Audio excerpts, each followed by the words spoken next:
Good morning, metalheads of the internet, and welcome to a new episode of the Metal Meltdown. Just want to let y'all know real quick, if by chance you want to learn even more about this particular album from this particular band, then may I recommend following this album review, you check out the link in the description of this video, which will take you to a very special interview I conducted with none other than Aborted's lead singer, Sven de Kalue. Not to brag or anything, but he gave me a slew of juicy details, not just on this studio album, but also on last year's Necrotic Manifesto EP, and on a slew of other projects that he has been quietly and secretly and slowly working on over the course of the past year. And I think that's all pretty fucking cool. I mean, I'm probably biased because it's my video, but I think it's pretty fucking cool, and I honestly think you should check it out. Just a heads up, you do with that information whatever the fuck you want.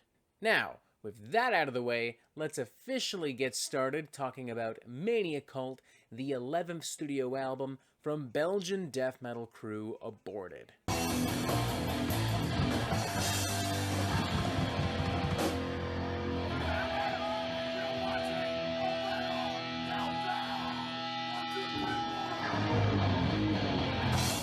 At this point in time, I honestly feel very comfortable saying that Aborted occupy a territory not too dissimilar from that of Cannibal Corpse, Napalm Death, and the Black Dahlia Murder, as they have consistently pumped out extreme high-quality material over the course of pretty much their entire discography, with not too many noticeable or at least drastic changes in sound and execution. Granted, there is almost inarguably a certain level of skill, finesse, and polish present on this album and the last few that wasn't necessarily present on the Purity of Perversion or the Necrotaurus Chronicles. But not so to the point where Aborted are somehow unrecognizable. Not so to the point where, as far as I can see and tell, Aborted have alienated or confused fans of death metal and extreme metal. Now, with this in mind, a very cynical metalhead could argue that ManiaCult is remarkably predictable and formulaic and one-dimensional, to the point of being a completely unnecessary listen. And I suppose to a certain extent you're not exactly incorrect. This is far from being anything especially progressive or ambitious or experimental, even by the standards of Aborted. And as such, it's safe to say that if previous albums, namely the last 2 or 3, have done nothing for you, this would do nothing to change your mind. But much like the aforementioned Cannibal Corpse and Napalm Death and the Black Dahlia Murder, I'm not really sure that I care at this fucking point. Yes, it's generic, but not ineffective, and especially not incompetent. Yes, it's meat and potatoes, as I so often say on the Metal Meltdown, but meat and potatoes seasoned and cooked to fucking perfection. This is not leftover meatloaf reheated in a microwave. This is a fine, prime rib with a baked potato and homemade mac and cheese and bread pudding for dessert. Quite frankly, ManiaCult from start to finish is just a fucking fun record. A lavish, extravagant Las Vegas-style buffet of brutal death metal riffery and percussive beatdowns and nasty fucking guitar solos and leads and disgusting vocals with a lot of self-aware, silly lyrics and a lot of grotesque imagery. You've got the very punishing 1-2 hit combo of Verdun and the title track ManiaCult opening this record with some very ominous, crippling grooves transitioning into some more blatant and unapologetic brutal death metal and Deathgrind fury, produced with a level of polish, even sophistication, that I expect normally from some technical death and progressive death metal bands, or even somebody like Cattle Decapitation. It's all remarkably intense, particularly the final moments of the title track, which amounts to an explosive barrage of non-stop guitar, vocal, and percussive beatdowns. The following track, Impetus Odi, really cranks up the momentum with some faster grooves, some more aggressive blast beats, very much reminiscent of the aforementioned Cattle Decapitation. The percussion in particular is just absolutely blisteringly, scorchingly fucking brutal. There's no doubt in my mind that more than one or two pairs of drumsticks were absolutely shattered into oblivion during the creation of this particular number.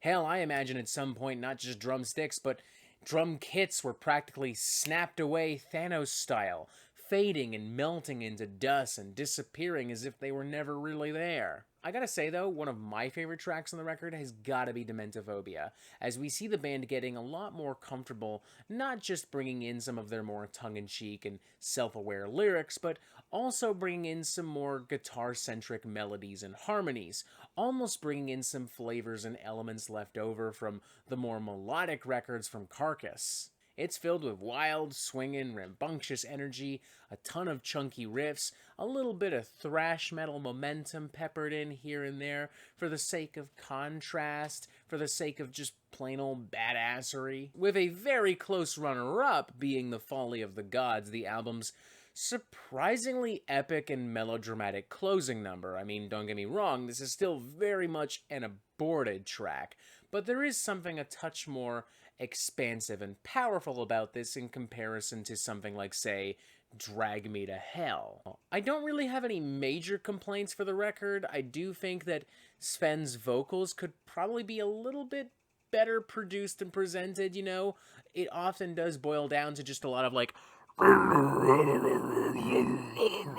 just like a lot of incomprehensible, like, belching and squealing. But I'm kind of going to let it slide because this is an issue you often do have with brutal death metal and Deathgrind by default. By the nature of this genre, it's almost inevitable. And Sven, to his credit, still sounds objectively pretty fucking nasty, which is ultimately what you do want from a record of this type. You're not really looking for any super coherent and cohesive poetry. You're just looking for a bunch of fucking gross and weird shit, and that's exactly what Sven gives you. Plus, to Aborted's credit, perhaps anticipating this exact reaction from assholes like myself, they do introduce a lot of guest stars to provide some additional, if perhaps subtle, vocal texture. Like you've got Joe Bad from Fit for an Autopsy, Ben Durr from Shadow of Intent, and probably the big highlight for me, Philip Danielson of Humanity's Last Breath on the absolutely crushing Drag Me to Hell. It's perhaps one of the more blatant and simplistic cuts on the record, but all the combined voices just bringing down literal vocal hellfire on this number makes it so satisfying nonetheless.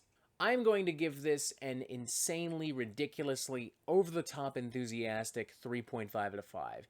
We are talking a razor-thin margin of separation between this score and a full-blown 4 out of 5. The only reason I ultimately do not cross over into a 4 out of 5 is the very simple, inarguable fact that for the most part, this is a very predictable record. Which isn't a problem per se, not when the material is this consistently brutal and engaging, but it does prevent me from being like, wow, this is a great record, this really blew my mind. I can't really see any reason as to why an Aborted fan, or a fan of modern death metal in general, would not just be elated with this fucking thing.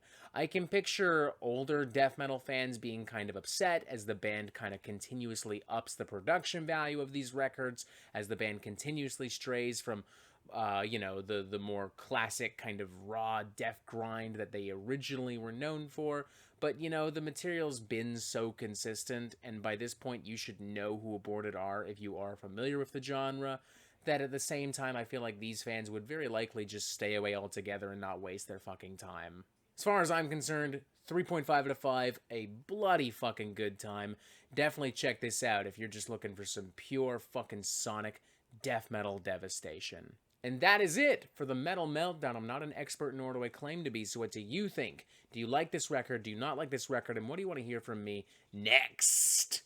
And thank you for watching. Make sure you press subscribe so you get updates on the Metal Meltdown fucking immediately. And as always, you have yourself a fantastic fucking day.